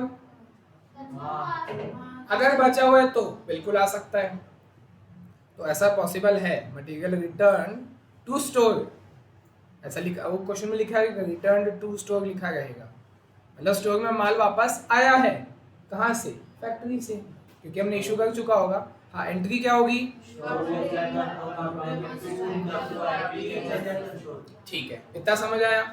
अब ये अभी लिखने से अच्छा नहीं, पूरा पहले खत्म हो जाने तो फिर लिखना, क्योंकि आगे अभी बहुत सारा बनेगा कि कॉपी में कैसे उसको जगह मैनेज करना है वो आप देखना। तो हाँ सुनो, WIP तक गए आगे तक, ठीक है। अब थोड़ा वापस पीछे आते हैं, एक और वो है रॉ मटेरियल में, इसलिए WIP मैंने पहले बता दिया। एक क्वेश्चन है, raw material, special raw material purchased for a particular job, मतलब मैं रेगुलरली वो मटेरियल परचेज नहीं करता हूँ। एग्जांपल लेते हैं, मेरा आईफोन का फैक्ट्री है, तो आईफोन किससे बनता है, मेटल, जो भी उसका वो होगा, जो भी नॉर्मल मटेरियल, हर आईफोन एक ही से बनता है ना, खुद का देख लेना, कुछ अलग थोड़ी बना होगा, और वैभव के पास है, दोनों कंपेयर कर लेना, मटेरियल तो उसका रॉ मटेरियल तो एक ही है ना, ठीक है। लेकिन मेरे पास एक दुबई का शेख आया, अल्लाह अभी भी किया, मैं जैसे भी किया, तो हाँ, तो अब दुबई का शेख है, बोलता है मेरे को ये नॉर्मल आईफोन नहीं चाहिए जो ये मटेरियल से बनता है, मेरे को गोल्ड का आईफोन चाहिए, मैं गोल्ड तुमको ला के दूंगा, मतलब ऐसा नहीं। हाँ, एग्जांपल लेते हैं, गोल्ड मैं तुमको पैसा दे दूंगा, तो शेख बोलेगा मेरे को मैं पैसा दे दूंगा, तुम मेरे लिए गोल्ड का आईफोन बनाओ, ठीक है। तो ये जो मैं गोल्ड मैं खरीद के लाऊंगा, पैसा मैं ले लूंगा, खरीद के मैं ही लाऊंगा फैक्ट्री में और उसको बनाऊंगा, तो जो मैंने गोल्ड परचेज किया, क्या मैं इसको बोल सकता हूँ special material purchase for a particular job? बिल्कुल, यही है क्वेश्चन है, बताओ इसकी एंट्री क्या होगी। मतलब ये मेरा नॉर्मल मटेरियल है, डेली यूज का मटेरियल नहीं है जो इससे मैं फोन बनाता हूँ। अलग से मैंने मटेरियल है गोल्ड जो उसके ऑर्डर पे मंगाया हूँ, और एक ही ऑर्डर है उसको बनाऊंगा, फिर उसके बाद फिर नहीं मंगाऊंगा जब तक ऑर्डर नहीं आएगा।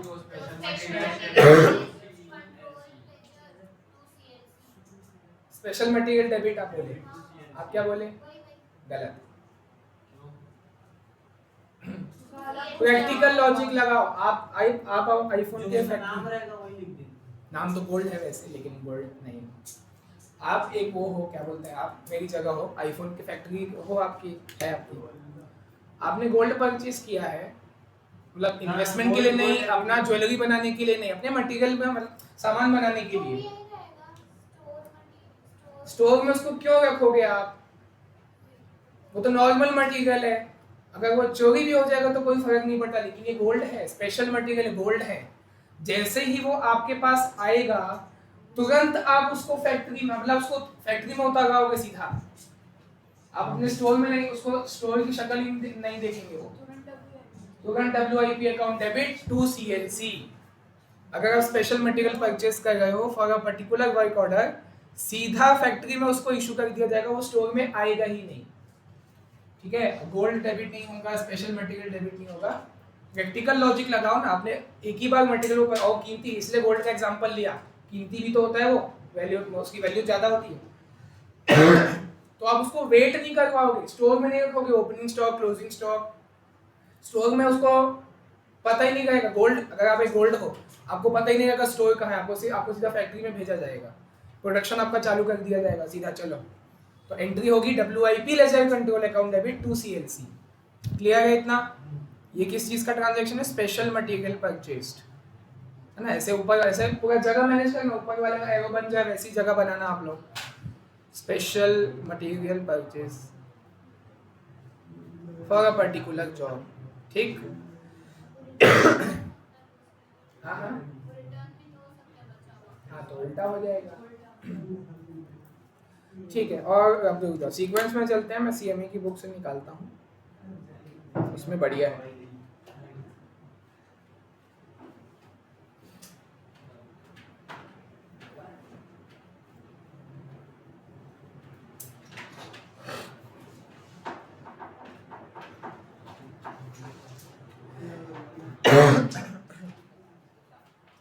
हाँ, एक मेरे को याद आया, सुनो, मटेरियल परचेज फॉर रिपेयर।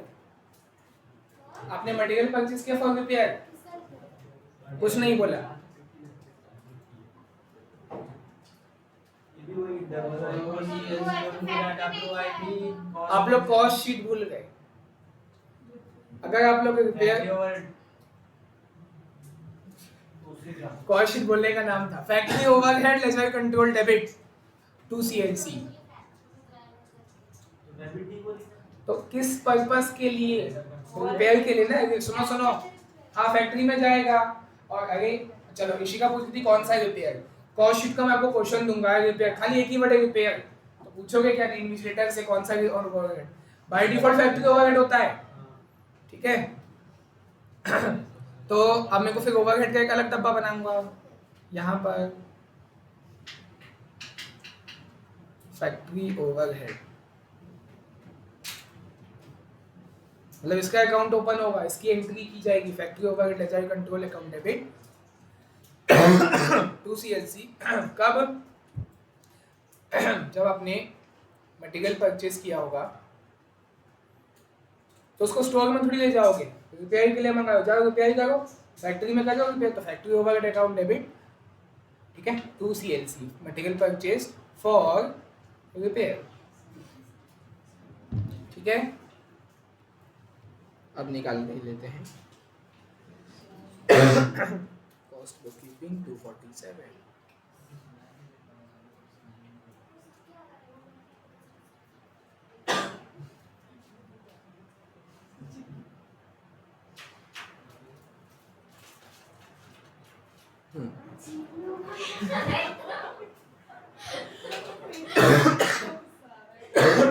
हाँ चलो, सुनो सुनो इधर, मटेरियल का सब हो गया है, अब बताओ पेमेंट टू क्रेडिटर, अभी ट्विस्ट है।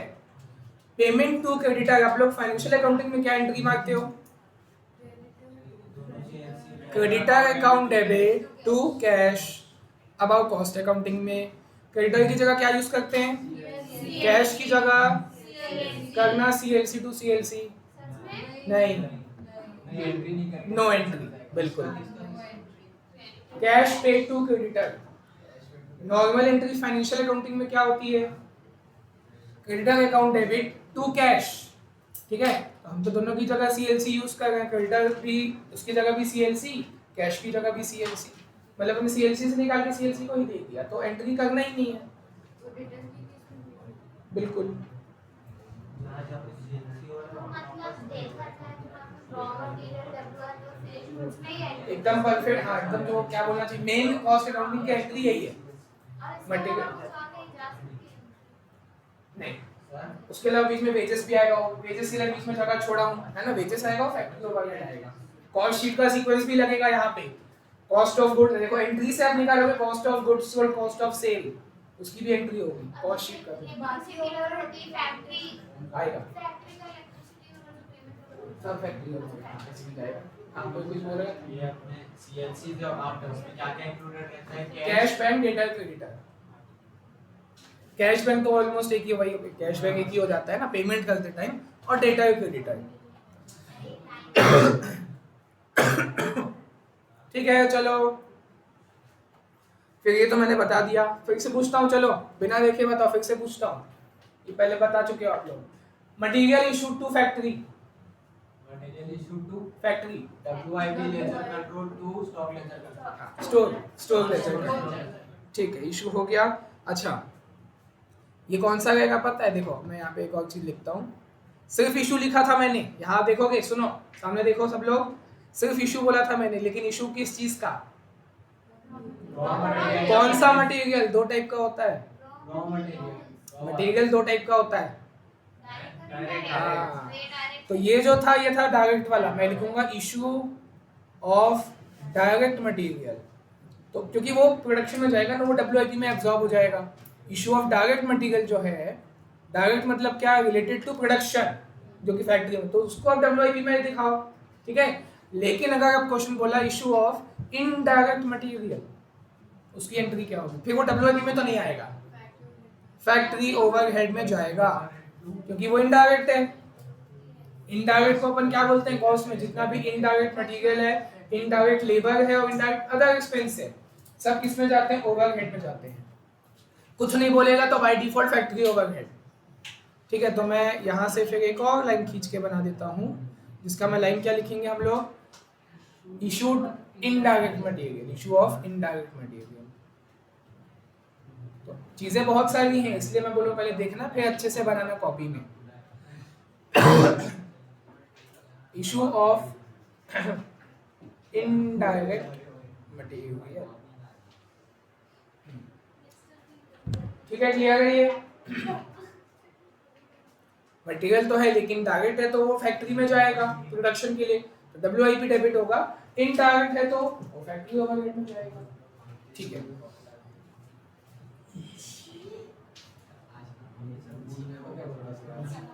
हाँ चलो, ये तो मेरा फेवरेट, देखते हैं कौन सही बोलता है। सुनो इधर, material transferred from job 101 to job 105, no entry. No entry.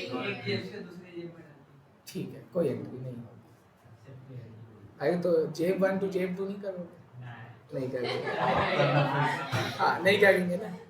क्या मुंह बना रही है? एकदम क्या है ये? क्या मुंह बना रही है? जीन्स बदल रहे तो डालो, हाँ हाँ जीन्स बदल रहे। बिल्कुल, मेरे को समझ में नहीं आता कुछ ऐसा लोग बात करते हैं। लेकिन जीन्स तो हमारे अंदर है, वो कैसे बदलेगा?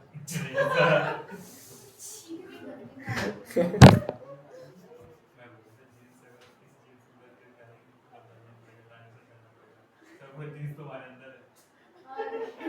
जीन्स जीन्स जीन्स मैं पैंट वाला जीन्स पहनने वाला जीन्स यार। We are not ready for your such humor. Last year मैंने पहनने वाली जीन्स लास्ट ईयर तो क्या हुआ इसमें जींस में क्या है?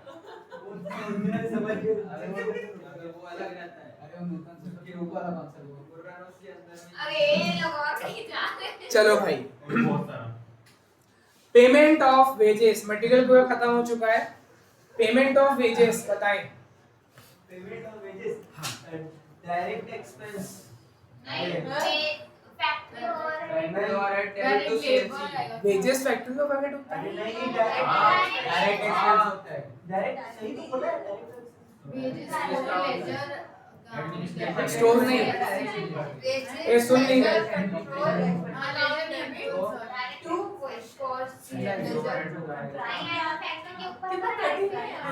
ये कठिन है।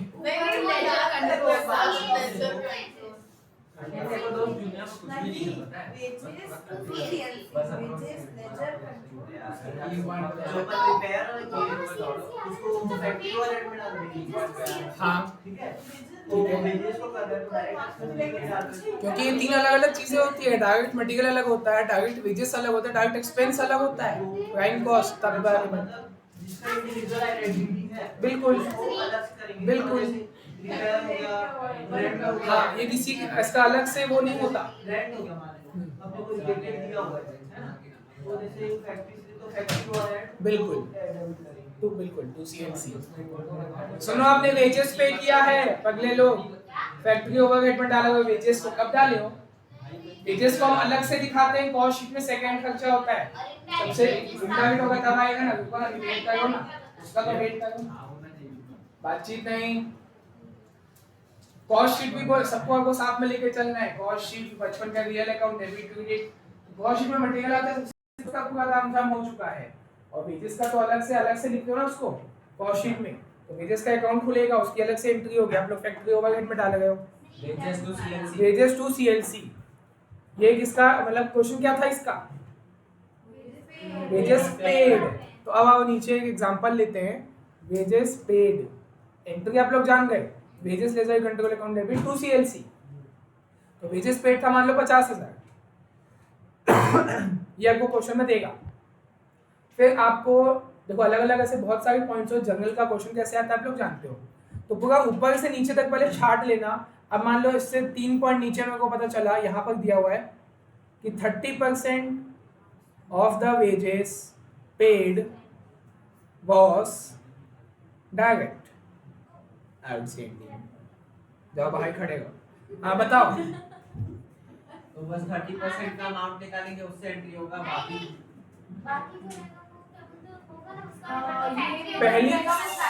पहली एंट्री तो मैं कर चुका हूँ, wages account debit to CLC 50,000 से, क्योंकि पेड बोला है ना।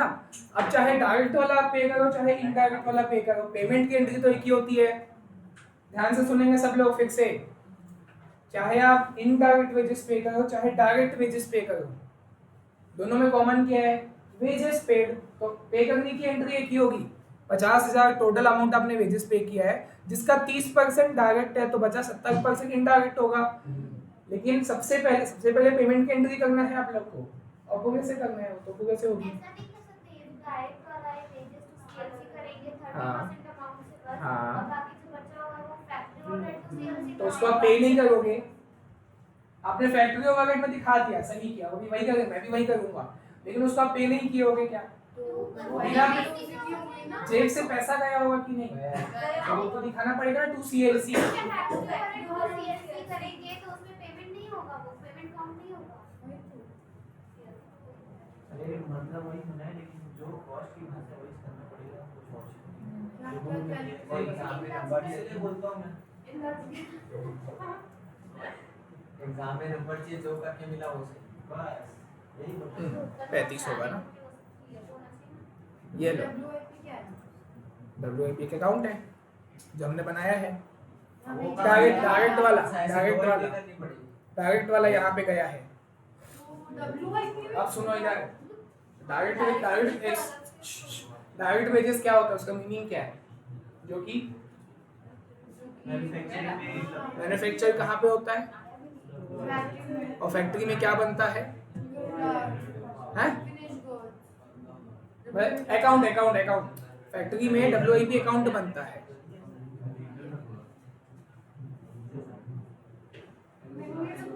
WIP क्यों डेबिट किए? क्योंकि वहां पे वो मैं उसको खर्चे को एब्जॉर्ब कर रहा हूँ ना, वेजेस आपने पे तो कर दिया।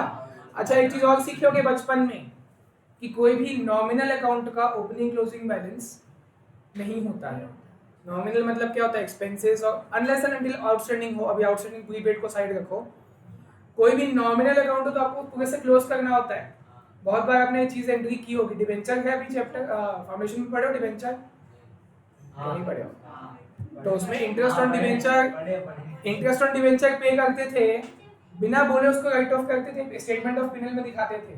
तो क्वेश्चन बोलता नहीं था तो क्यों राइट ऑफ करते थे, क्योंकि करना होता है। Nominal account, interest on debenture is a nominal account. तो यहाँ पर ये दो अलग अलग एंट्री है। यहाँ पर ये वेजेस आपका नॉमिनल अकाउंट है, पहले आपको पे को कैसे करना है ध्यान से सुनना। हम डायरेक्ट टू एंट्री नहीं करेंगे। ट्रीटमेंट अकाउंटिंग का ट्रीटमेंट वो फाइनल आंसर सही आएगा, बैलेंस जो भी बीडीसीडी होगा वो सब सही आएगा। करना ऐसे जितना आपने पे किया ना टोटल, जितना आपने टोटल पे किया है, टोटल मतलब डायरेक्ट प्लस इनडायरेक्ट जितना भी आपने पे किया होगा, पहले पैसा तो गया ना पूरा, तो पैसे वाले का पूरा दिखाओ, वेजेस के अकाउंट में दिखा दो, वेजेस को डेबिट करो, सीएलसी क्रेडिट पूरे अमाउंट से, टोटल अमाउंट से, टोटल मतलब डायरेक्ट इनडायरेक्ट मिला के, फिर उसको अलग अलग बाइफरकेट करो। वेजेस को तो पहले मैं खत्म कर दूं, फिर नॉमिनल अकाउंट है तो खत्म हो जा, वेजेस क्लोज, इसका कोई ओपनिंग क्लोजिंग बैलेंस कभी नहीं आएगा, नॉमिनल है, ठीक है। फिर जितना परसेंट डायरेक्ट था, 30% डायरेक्ट था, क्वेश्चन बताएगा 30% of wages paid was direct, तो ठीक है 50,000 पे किया ना, 50,000 का 30% 15,000 का था डायरेक्ट वेजेस था, तो डब्ल्यूआईपी में जाकर एब्सॉर्ब होगा, डायरेक्ट है मतलब जो प्रोडक्शन से रिलेटेड है, तो जाओ ना प्रोडक्शन वाले उसमें जा, डब्ल्यूआईपी में जा। मतलब आप ऐसा बोल रहे हो कि WIP का एक लेजर बनेगा, फैक्ट्री ओवरहेड का एक लेजर बनेगा, एंट्री अपन ऊपर वाली करेंगे लेकिन 15 पेजेस अलग अलग अमाउंट जाएगा एक एक। बिल्कुल, दोनों एंट्री करेंगे ना। लेजर तो सीएलसी का भी बनाओगे ना, लेजर तो सब बनेगा, वेजेस का भी बनेगा, देखना सब बनाना होगा। अरे दोनों एंट्री करेंगे मतलब। हाँ दोनों करना है आपको, करना दोनों है, सीएलसी भी तो हमको बनाना है। ये करने का लॉजिक ये है ताकि सीएलसी के क्रेडिट में दिखे बाय वेजेस 50,000 का पेमेंट हुआ है दिखना चाहिए, ठीक है। 50,000 पे से फिर आपको सेकंड एंट्री में बाइफरकेट करना है, जितना डायरेक्ट है तो वो डब्ल्यूआईपी में जाएगा, और इनडायरेक्ट तो आप नाम से जानते हो, इनडायरेक्ट मतलब ओवरहेड, फैक्ट्री ओवरहेड, अनलेस हम कुछ बोला ना हो, ठीक। तो वेजेस आपने पे, ये देखो ये वाला मैं एरो क्यों लाया हूँ, ये एरो आया है जस्ट बिकॉज आपने वेजेस पे किया है। अब पे तो भाई दोनों करते हो, डायरेक्ट भी और इनडायरेक्ट भी, दोनों को पे करते हो। तो अब यहाँ से उठ के अगर आपने डायरेक्ट वाला वो है तो वो यहाँ से उठ के कहाँ जाएगा, डायरेक्ट है तो कहाँ जाएगा जल्दी बताओ, ब्रेक नहीं है, अरे पे हो गया है, हाँ वो तो पे की एंट्री है, पे करने के बाद जितना डायरेक्ट वाला पोर्शन है वो ऊपर जाएगा डब्ल्यूआईपी में। ऐसे मैं यहाँ पे लिखूंगा डायरेक्ट वेजेस एब्जॉर्ब्ड, आपने अपने डायरेक्ट वेजेस को एब्जॉर्ब कर दिया, मतलब शो कर, जहां वो जाना चाहिए वहां दिखा दिए, डब्ल्यूआईपी में जाना चाहिए डब्ल्यूआईपी में डाल दिए, ठीक है। और जो इनडायरेक्ट वेजेस होगा वो कहाँ जाएगा, तो वो ऐसा, ठीक है, यहाँ पे लिखेंगे इनडायरेक्ट वेजेस एब्जॉर्ब, क्लियर है। देखो वेजेस अकाउंट खत्म, वेजेस का इतना ही था, चुप पगली, हाँ वेजेस हो गया, ठीक है ठीक है। आते हैं ओवरहेड, चलो ये पगला इधर, चलो मेरे को बताओ फैक्ट्री ओवरहेड पेड क्या एंट्री होगी, फैक्ट्री ओवरहेड पेड,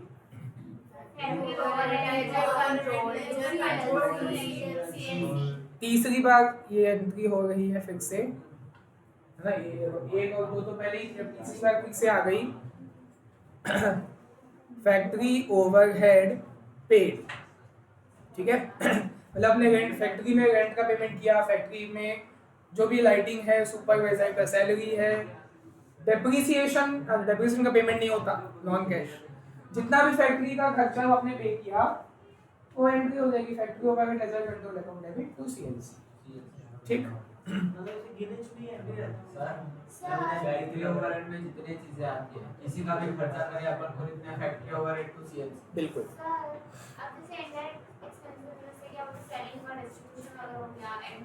बनेगा ना।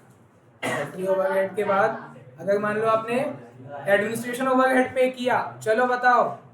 ए पगला लो, एडमिनिस्ट्रेशन ओवरहेड पेड क्या एंट्री होगी? Administration overhead ledger control to CLC. Selling and distribution overhead पे selling and distribution ledger control CLC.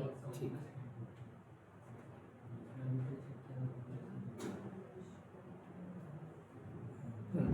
पे कर गए हो तो चलो उसका बना ही लेते हैं। फिनिश गुड्स रुको तो सही।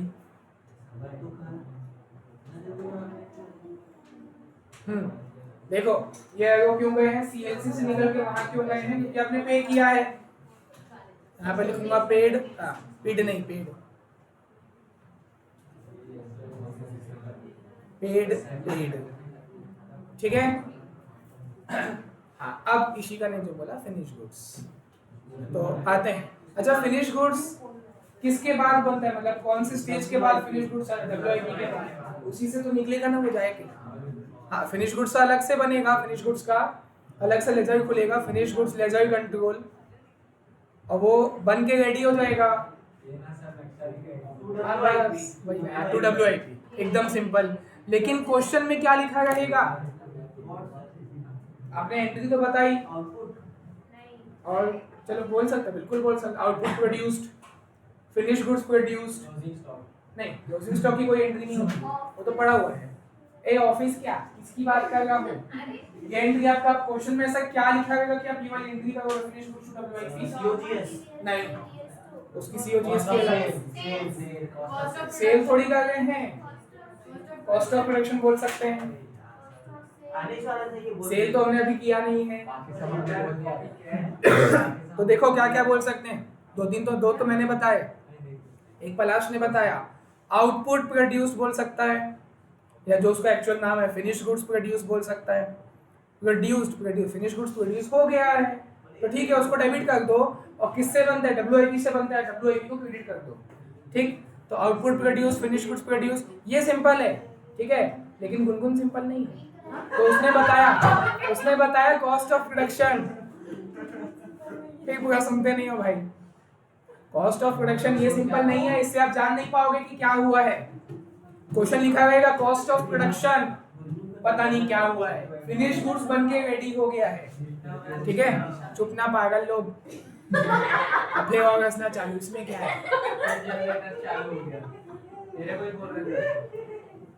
ये कर लो पहले।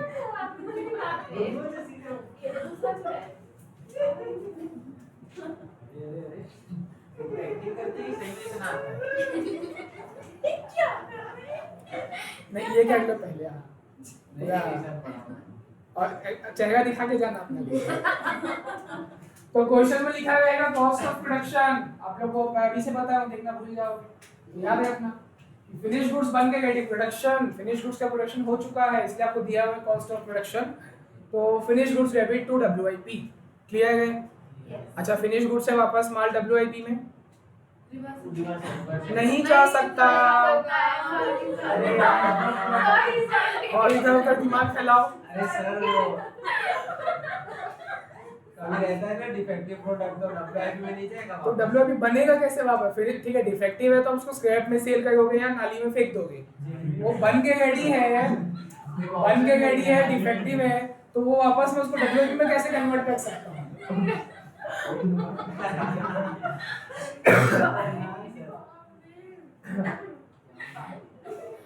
चलो चुप ना, अब ससुर भी अटकेगा। बहुत टाइम वेस्ट करते हो आप लोग।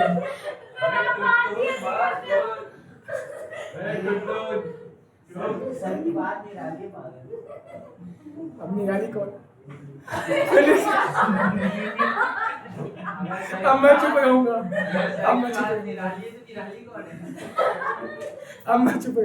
चलो फिनिश गुड्स के आगे क्या होगा, चलो बताओ। कॉस्ट शीट को, चलो हो गया, सीरियस बात। अब कॉस्ट शीट को हम ध्यान में लाते हैं। जब आप कॉस्ट शीट में, याद करो, फिनिश गुड्स का ओपनिंग स्टॉक को क्या करते हो, और फिनिश गुड्स का ही क्लोजिंग स्टॉक, तो क्या आ जाता है?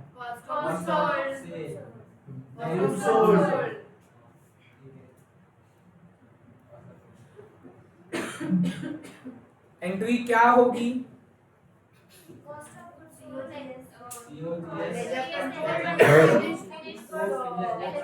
ठीक है, कब होगी? क्वेश्चन में ऐसा क्या लिखा रहेगा कि आप पहचानोगे कि हाँ ये एंट्री होने वाली है? क्या क्वेश्चन में क्या लिखा रहेगा? COGSE लिखा रहेगा, जो पलाश बोल भी रहा था। COGSE लिखा रहेगा तो कर दो COGS वाली एंट्री, और यहाँ पे भी वही लिखूंगा। क्वेश्चन में ये लिखा है 4 शब्द, कॉस्ट ऑफ गुड्स सोल्ड, तो ठीक है, cost of goods sold debit, और किससे आता है? वो फिनिश गुड से बन के आता है, ठीक है। अच्छा, कॉस्ट ऑफ गुड्स सोल्ड के आगे अगला हेड क्या आता है? हेड है बता, अगला, पिछला नहीं, अगला, हाँ COS, कॉस्ट ऑफ सेल आ जाता है। हाँ, एंट्री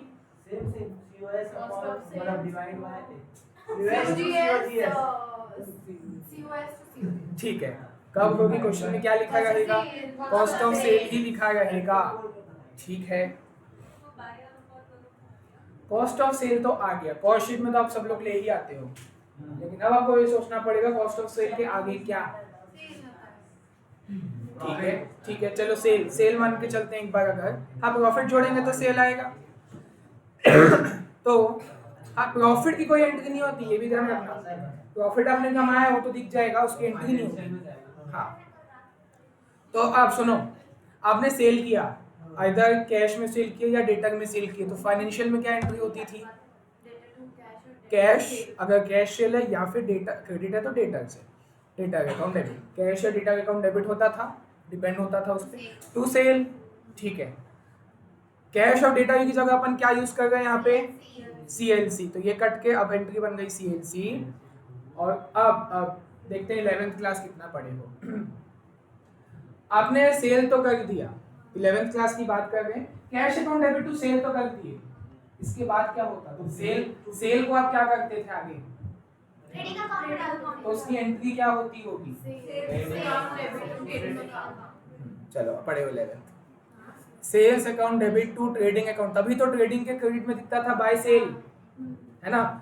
और मतलब सेल को आप क्लोज कर रहे हो, नॉमिनल अकाउंट है, क्लोज करना ही है, ठीक है। इनकम है ना सेल, वैसा ठीक है। कई लोग रियल अकाउंट भी लगा देते हैं, credit what goes out, sale किए माल गया तो उसके क्रेडिट, लेकिन नॉमिनल ज्यादा बेटर नॉमिनल है ना, तभी तो वो क्लोज हो रहा है, ठीक है।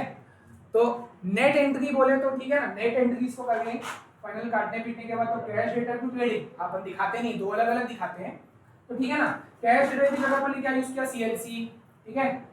सेल हम यूज नहीं करेंगे क्योंकि वो तो कैंसिल हो जाएगा। यहाँ पे हमको एक ही एंट्री करनी है, ट्रेडिंग तो हम बनाते नहीं है, कॉस्ट ट्रेडिंग भी नहीं बनाते हैं, कॉस्टिंग P&L बनाते हैं। ये एंट्री होगी सेल करने की, CLC अकाउंट डेबिट, क्योंकि पैसा आया, सेल करने की ये एंट्री है। तभी कॉस्टिंग PL, आप P&L अकाउंट बनाओगे, PL के क्रेडिट में दिखेगा आपको बाय CLC, ब्रैकेट में लिखना सेल, ब्रैकेट में लिखना, ठीक है, ठीक है।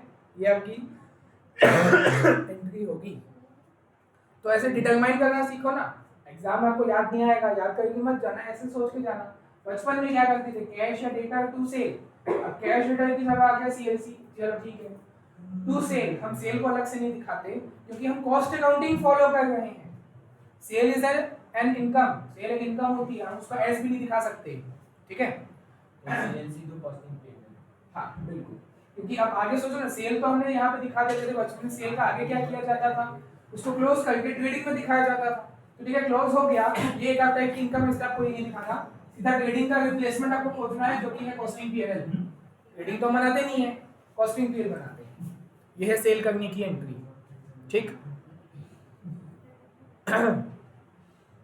तो अब एक बात समझो, चलो मैंने मान लो मैंने कॉस्टिंग P&L बनाया, इधर ध्यान से सुनेंगे अभी, और लास्ट का ट्विस्ट बाकी है, बस क्लाइमेक्स है। तो कॉस्टिंग P&L मैंने बना दिया, ठीक है, पर्टिकुलर अमाउंट, ये हो गया, ठीक है। तो इसकी पोस्टिंग कहाँ जाएगी बताओ? Credit side by CLC, bracket में सेल, सही है। मान लो 100 रुपए का आपने सेल किया, हाँ मेरे को नेट प्रॉफिट चाहिए, 100 रुपए लिख दूं यहाँ पे नेट प्रॉफिट, क्योंकि और कुछ तो दिख नहीं रहा है।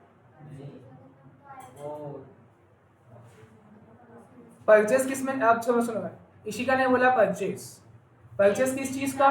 सुनो रॉ मटेरियल का, जिसको हम स्टोर में दिखाते हैं। तो स्टोर तो WIP में जा चुका है, WIP फिनिश गुड्स में जा चुका है, COS फिनिश गुड्स से COGS में जा चुका है, COGS COS में है। ओके तो आप यहाँ पर कॉस्ट ऑफ सेल को ही दिखाओगे, तो उसकी एंट्री क्या हुई होगी? कॉस्टिंग पीरियड तो COS हाँ, तो मैं यहाँ पर एक बाजू में कॉस्टिंग पीएल बना देता हूँ। हाँ, ये मेरे को बताना था, इसलिए मैं सेल की तरफ गया, मुझे ये वाला बताना था कि COS के आगे वो किस में जाता है? कॉस्टिंग पीएल में जाता है। मतलब ये फाइनल आंसर है ना, आप कॉस्ट शीट बनाते हो, कॉस्ट ठीक है, प्रॉफिट और सेल को थोड़ा साइड रखो, क्या आपका ये 5वां लास्ट हेड होता है? हाँ, मतलब सारी कॉस्ट को आप दिखा, अभी कुछ कुछ थोड़ा बहुत बचा भी है, मैं अंदर लेके जाऊंगा। मतलब ऐसे समझो ना, अगर आपका कॉस्ट ऑफ सेल आ गया है, मतलब आपने हर एक एक रुपए के कॉस्ट को दिखा दिया है, मतलब वो सब कॉस्ट ऑफ सेल में इंक्लूड है, मटेरियल, वेजेस, आई बाय का ओवरहेड, सब उसमें इंक्लूडेड है COS में, है ना? वो फाइनल आंसर होता है कॉस्ट शीट का। तो ठीक है, वो फाइनल है, दिखा दो कॉस्टिंग पीएल। तो costing PL debit to cost of sale, clear है? और सेल करोगे तो मैंने वो भी बता दिया, आपका नेट प्रॉफिट आ जाएगा। मान लो ये 80 है, टू नेट प्रॉफिट 20 रुपए। सर हाँ, जो अपन ओवरहेड यहाँ पर रखते हैं, जो भी ओवरहेड आए थे वो सब वेरिएबल थे। उससे कोई फर्क नहीं पड़ता, यहाँ पर फिक्स्ड वेरिएबल से कोई फर्क नहीं पड़ता। क्योंकि फिक्स जो अंडर ओवर रहता है नॉर्मल, मतलब जिसको अपन डालते हैं ना, एक पार्ट रहता है। बिल्कुल, बिल्कुल। कॉस्टिंग पीरियड वाला दिखाएगा, आएगा आएगा, वो आएगा। बिल्कुल आएगा, लेकिन फिक्स वेरिएबल के हिसाब से आपको वो दिमाग नहीं लगाना पड़ेगा। अंडर ओवर एब्जॉर्प्शन कितने वो सीधा देता है, यहाँ पे आपको निकालना नहीं पड़ेगा। अभी लिखना मत कुछ भी, रुको ना, अभी कंप्लीट कहाँ हुआ है? अभी ये देखो इतनी जगह खाली क्यों छूटी है बीच में, कुछ तो आएगा। अभी सुनो, अभी ओवरहेड को बस एब्जॉर्ब करना बाकी है। ओवरहेड को आपने पे तो कर दिया था, उसकी एंट्री आपको सोचनी है। पे का क्या था समझो, अगर आप फैक्ट्री ओवरहेड पे किए तो डेबिट टू CLC, अगर आपने एडमिन ओवरहेड पे किया तो ये डेबिट टू CLC। वो पे का तो हम देख चुके हैं ना, ठीक है। लेकिन ये आगे ट्रांसफर किस में होगा? जैसे चलो बताओ, फैक्ट्री ओवरहेड है, फैक्ट्री ओवरहेड में 4 चीज आई है, एगो से भी देखो 1 2 3 4, ठीक है। ये तो आने वाला बात हो गया। अभी फैक्ट्री ओवरहेड आगे ट्रांसफर किस में होगा? और फैक्ट्री कॉस्ट का तो हमने बनाया नहीं है, लेकिन ऑप्शन आपके सामने है, मतलब डब्बे से डब्बे में डालना है आपको। कॉस्ट ऑफ प्रोडक्शन कहाँ है cost of production? Cost of goods नहीं कॉस्ट ऑफ सेल नहीं फिनिश गुड्स नहीं, सर डब्बा ये पीछे आगे जाएगा तो वही है WIP। अरे फैक्ट्री ओवरहेड है, फैक्ट्री में ही तो WIP का वो लिखा भी यहाँ फैक्ट्री। सर पर ये फैक्ट्री ओवरहेड का खर्चा अपन डब्ल्यूआईपी में क्यों डालें? कॉस्ट शीट का लॉजिक ले लो। कॉस्ट शीट में अगर आपका प्राइम कॉस्ट आ गया है, प्राइम कॉस्ट के आगे हम क्या करते हैं?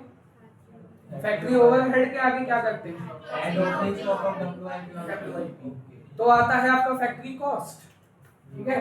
इसलिए यहाँ पे फैक्ट्री में लिखा भी हूँ। चलो, तो मतलब फैक्ट्री ओवरहेड जो है, इसका मैं चलो लाल में करता हूँ, क्योंकि ओवरहेड फिर सबके ओवर से जाता है। दूसरे का लाल से बनाऊंगा, आप लोग भी अलग अलग पेन तो है। तो factory overhead will be transfer to WIP, ठीक। तो कब होगा ये, ऐसा कब होगा? क्वेश्चन में लिखा रहेगा फैक्ट्री ओवरहेड एब्जॉर्ब्ड, ऐसा लिखा रहेगा। तो आपको क्या करना है? एब्जॉर्ब करना मतलब क्या? फैक्ट्री ओवरहेड को ट्रांसफर करना है WIP में। WIP में ही करना है, ऑप्शन नहीं है उसमें, है ना। क्योंकि WIP जो होता है वो फैक्ट्री में ही बनते रहता है ना, उसी के ऊपर ओवरहेड इनकम होते जाता है, तो वहां पे जाएगा। चलो आगे गेस करो फिर। एडमिन ओवरहेड किस में जाकर एब्जॉर्ब होगा? फिनिश गुड्स हाँ,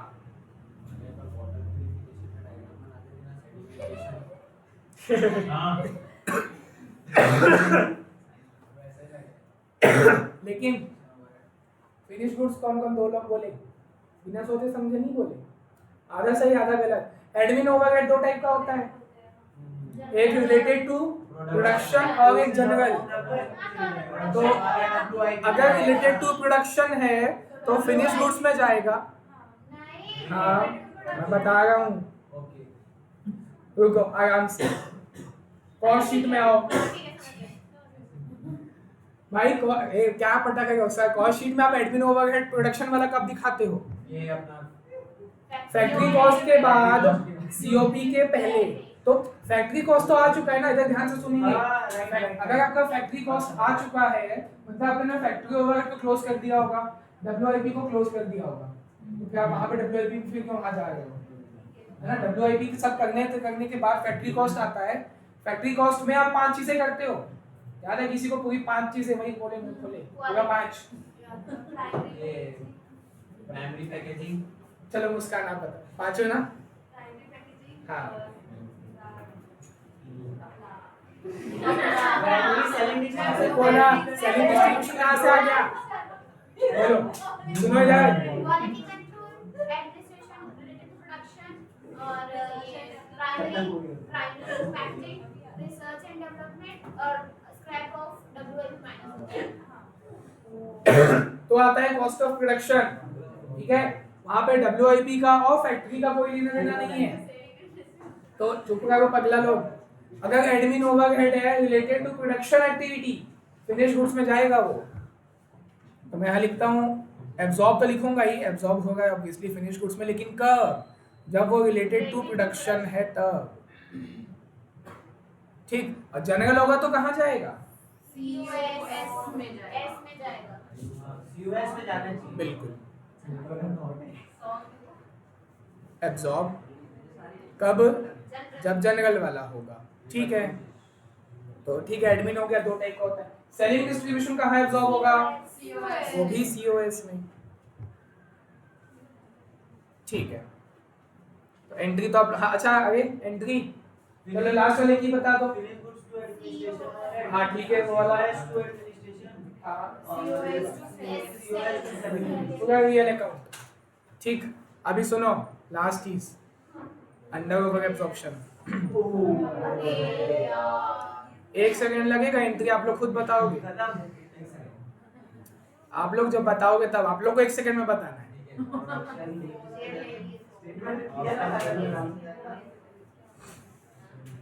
हाँ ये टेबल में नहीं दिखेगा, जैसे टेबल बनेगा ना, ये शांति, जैसी टेबल बन जाएगा उसके नीचे आप अलग से लिखना अंडर ओवर एब्जॉर्प्शन का एंट्री क्या होगा। टेबल में हम इसको कैसे नहीं शो कर सकते ना, वो तो अमाउंट के ऊपर डिपेंड होता है, कितना अंडर है कितना ओवर है, अमाउंट के ऊपर डिपेंड करता है। टेबल में आप इसको नहीं दिखाओगे, नहीं दिखा सकते, फ्लो चार्ट में अलग से लिखेंगे कि फॉर अंडर एब्जॉर्प्शन।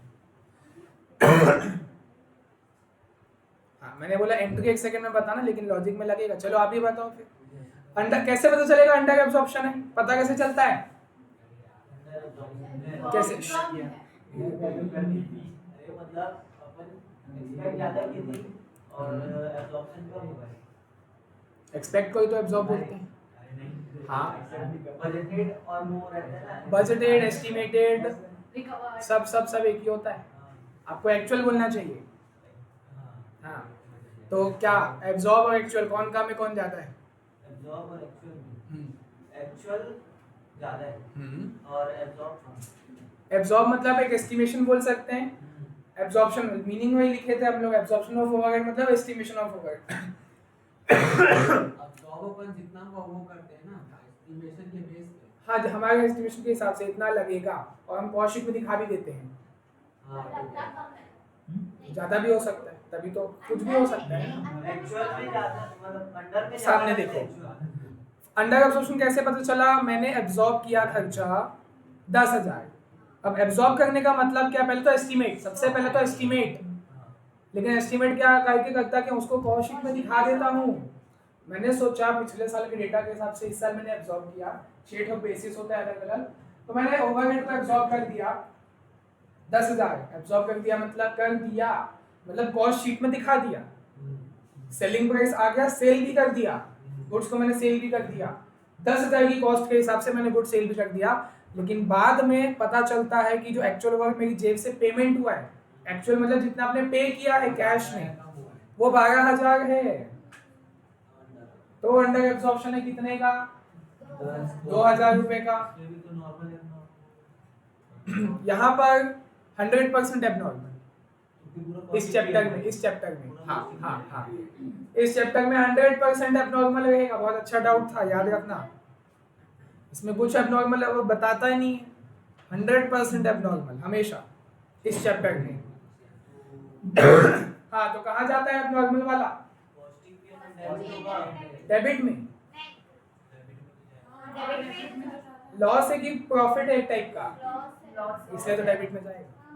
2,000 का नुकसान हो गया ना आपका, एब्जॉर्ब किए थे 10,000, मतलब दिखा दिए थे कॉस्ट शीट में कि मेरा 10,000 लगेगा, लेकिन लग गया 12,000। 2000 रुपए का आपका नुकसान है, एंट्री होगी कॉस्टिंग पे, देखा 1 सेकंड में बता दिया ना, costing PL account debit to क्या हाँ,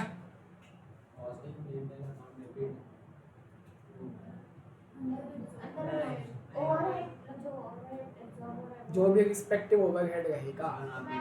हाँ मैं गलत बोला देखो इसका लॉजिक समझते, वो तो क्या पता तुक्के से पता है, पता नहीं मेरे को नहीं पता मेरे को। हाँ सुनो, एब्जॉर्ब करने की एंट्री क्या होगी मेरे को बताओ।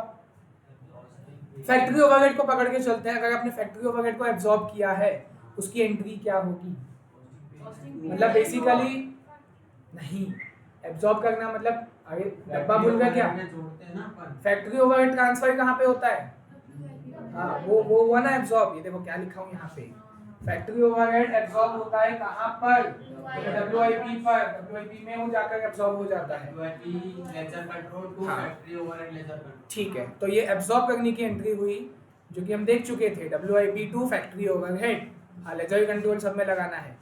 और जब एक्चुअल ओवरहेड आप पे किए होगे, ये एक्चुअल क्या है, एक्चुअल मतलब जितना आपने पे किया, पे करने की एंट्री क्या होती है, फैक्ट्री ओवरहेड पेड, क्या एंट्री होगी,